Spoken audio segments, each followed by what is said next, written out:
Hey guys, and welcome back to the Fergie Way with me, Teach FM, episode 10, season 4. We are absolutely flying now. So many episodes passed before, but not many episodes carry a big game like what we've got today. Now, of course, it's Barcelona, it's in the Champions League. We're safe. We're not going out of the Champions League, so no matter what, we're safe. But if you remember, there's big question marks of whether I play the youngsters, whether I play the first team, because none of them being prepared. None of them playing really that well just lately. So what we're going to do is we're going to roll the intro, see what I decided. However, first, the FA Cup draw for the third round. So we'll have a look at that.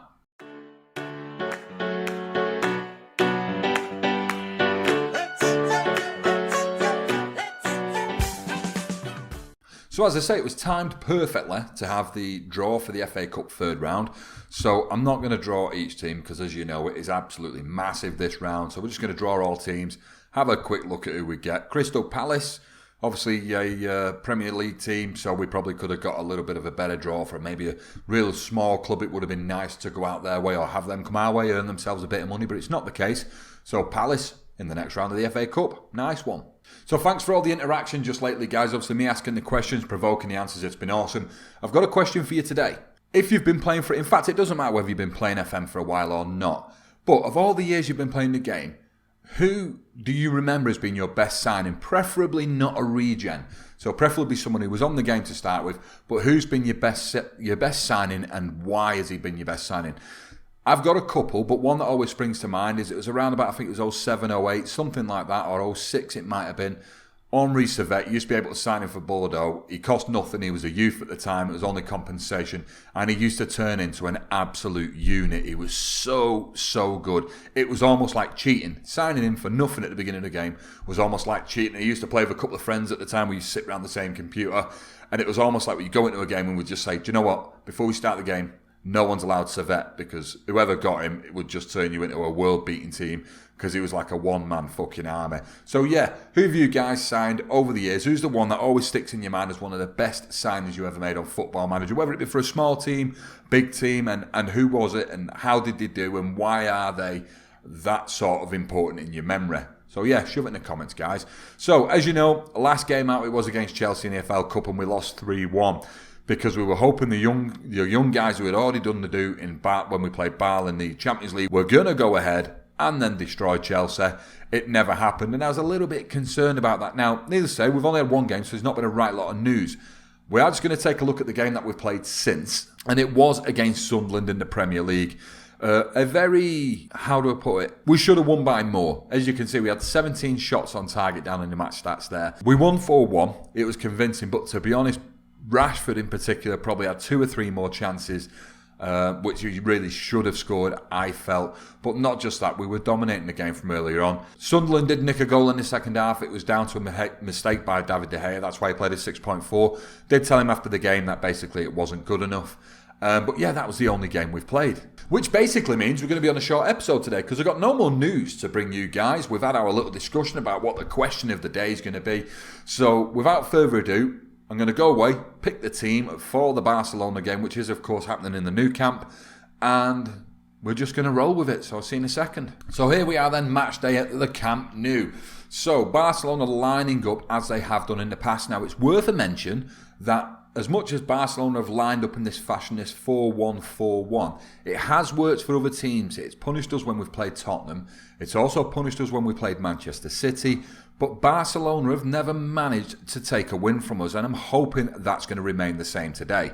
So we'll start with the Barcelona team. We've got Silerson in net, Digne, Umtiti, Piqué, Mustafi. Then, of course, they have Busquets with Neymar, Sergio Roberto, Rakitic, and they have Rafinha playing out on the right, which obviously means Messi's missing.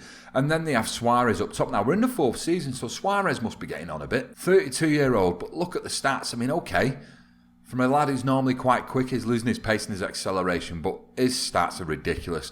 And if we look down here in La Liga, 14 starts in La Liga, 19 goals. Wow. So he's going to be dangerous. We're obviously going to have to be wary of Suarez, but we always are wary of him. So we'll look at our team now. So I wanted to go fairly strong because the youngsters didn't do it in the last game. The youngsters didn't do it in the last game with live commed against Chelsea, but then a strong team did it against Sunderland.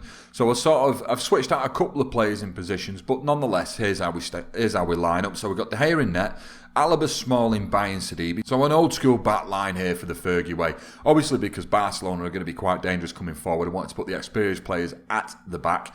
We'll then have Pogba, Mensah and Sanchez. I've dropped Neves because his playing average rating over the last 5 games is about 6.98, which isn't horrific. We know he's in the unsung hero position, but it should be a little bit better than that. We have Juan Mata playing a trequartista role, and then of course we have Dybala and Rashford up top.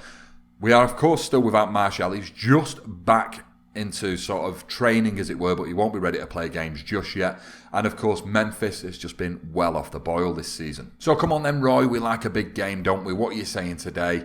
And kicking everywhere. Not even going to look and judge about what you've just decided, Roy. We're just going to press on to the team talk. So I am going to tell the guys calmly to pick off where they were last time because they played quite well. As we can see, most of the players got greens. But as you know, I want more. All but Mensah. I can handle that. So straight into the game. So yeah, guys, honestly, the channel just lately is blowing up. You guys are doing a tremendous job with answering the questions that I'm hitting every day. And of course, you're liking and you're sharing and doing all that good stuff, and it is helping out tremendously. You know, I never thought in a 2.5 months of coming onto YouTube I'd be in the position I am now, and I'm eternally grateful for you guys who have been here from the beginning, who have maybe not been and you've joined in late on. All of you have been absolutely fucking awesome. So thank you very much. So Barcelona have started very well. You wouldn't say attacking. You know, they've got the first attack of the game. Sidibe's picked up an injury, so we're not gonna dance around it here. We're just gonna pull him off. We've got Darmian on the bench. This will be the first time Darmian's featured since he said he wanted to move to Barcelona. As you know, the way I feel about players who want to move, I tend to drop them. So it'll be the first game he's played, and it's against a team who were looking to buy him. So it'll be interesting to Suarez. It'll be interesting to see how he does. Suarez scores. We did highlight him as a danger man at the beginning of the game, so we can't really be too surprised by it. But he is running against the back line. It's something with him losing his fucking El De Gea. You should have caught that. Jesus Christ. Looking at his pace and stuff, I didn't really think that he'd be trying to break the back line that much. So we're going to keep a keen eye, shall we say, and see whether we're going to have to sit deeper. But I already have a sneaky feeling we're going to have to. So what I'm going to do, I'm not even going to keep a keen eye. We're just going to do it now. We're just going to sit slightly deeper. Hopefully it will stop Suarez trying to burst through the banks. And at the moment, we're setting up a counter-attack here via Mata to Dybala. Back to Mata. Mata trying to prove a point as well. Of course, James Rodriguez has come in and somewhat made him share his position. He did come to me not so long ago. It was just before the last game during when I was off camera. Basically saying he wanted more game time. I did tell him he could have more game time because I'm not trying to push Mata out. I've brought Rodriguez in to complement him, to try and give him a bit more of a rest. So I certainly don't want to be pissing him off because he's done wonders for the Fergie way since being here. You know, he's single-handedly won us points, and I don't ever want to forget that. So it's Neymar now attacking for Barcelona. He did charge forward. He's basically just done 2 players, made a mug of them, made him just run right past him, which is ridiculous. It's played out now to Mustafa. This is what we're worrying about, the 2 players trying to double up on the same side. However, Rafinha's playing out on the right today. Not a position he's used. That not gone in. Did you see it? Both posts. Oh my Lord, we should be 2 down. You have to tell the guys to absolutely wind it up a bit here because at the moment they're just not good enough, and Suarez is trying to punish at any opportunity. As Neymar goes into the box and Suarez, that time I felt he was going to be able to do something, but De Gea was equal, and yeah, that was an interesting couple of minutes. Suarez, Roberto. It's cleared out to Rashford. We're playing so deep now. Of course, we're told the lads to sit deeper, but we're inviting so much pressure from what is essentially a defensive formation.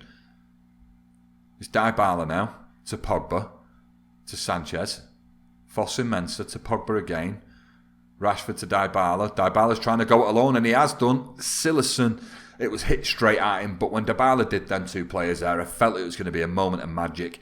It wasn't. We're still 1 behind, heading into half-time, and I might have to give the lads a bit of an arse-kicking. Corner though, Mata swings it in, Smalling's picks it up, pass it small to Pogba. How has it not gone in? Pogba absolutely levered it, kept it low as well. Silerson got a touch, and it remains 1-0 to Barcelona, but I'm feeling we're starting to get this round the scruff of its neck, And I'm hoping as we go out into the second half, the lads can give me a bit more. Alaba to Pogba.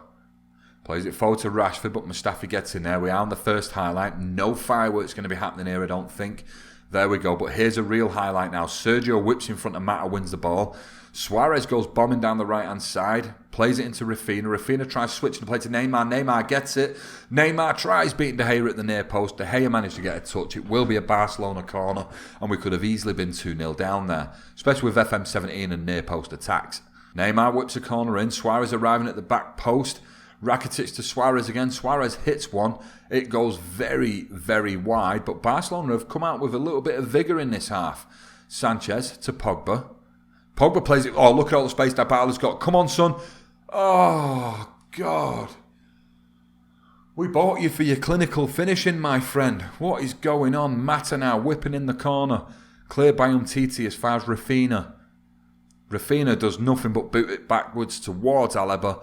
We are back in possession and trying to keep the pressure on. As Sanchez plays it forward to Rashford. Plays it to Mata. Mata forces a save. Rashford going to whip it back in. Barcelona in possession.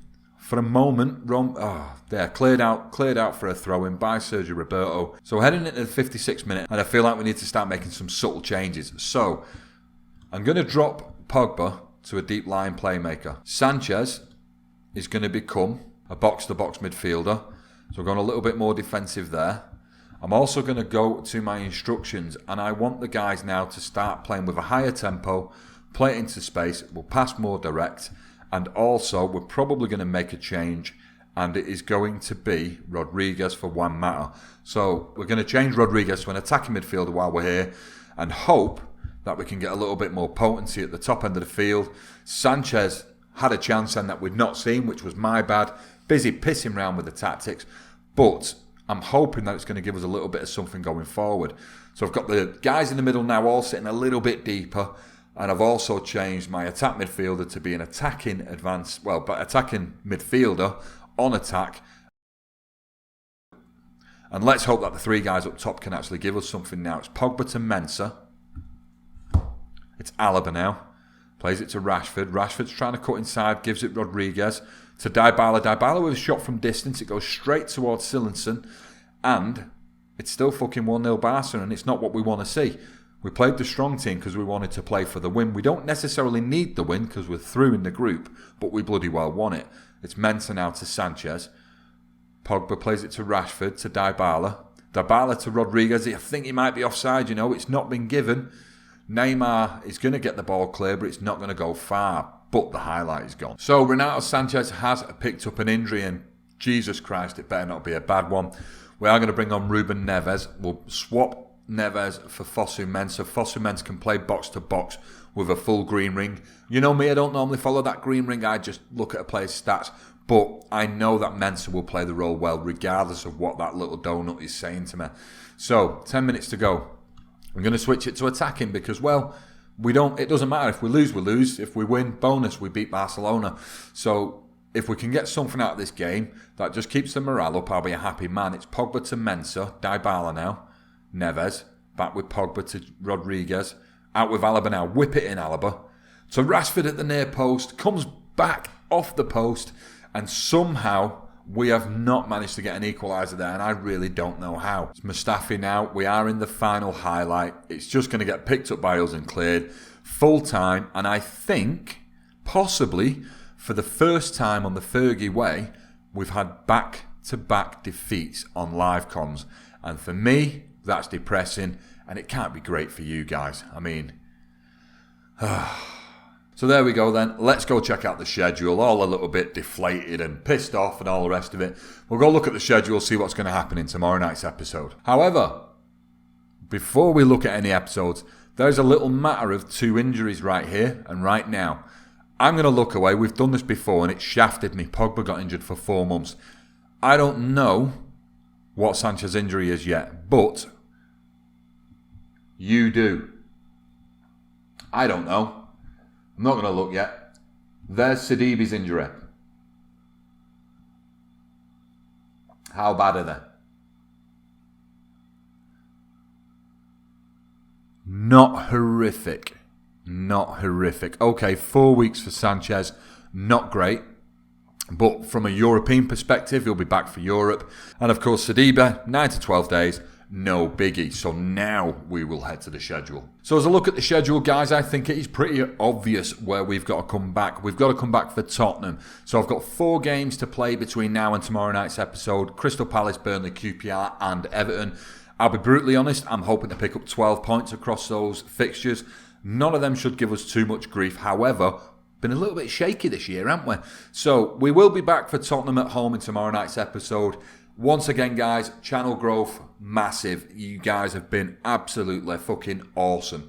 With that in mind, if you've enjoyed today's episode, even though it's a second loss on the bounce for the Fergie way, show me some love, hit the like button. If you're new around here, don't forget you can subscribe. Check out the description if you want to catch up on the Fergie way, the fast way. And I hope to see you all in tomorrow night's episode. I've been Teach FM, and I'll catch you later. See you in a bit.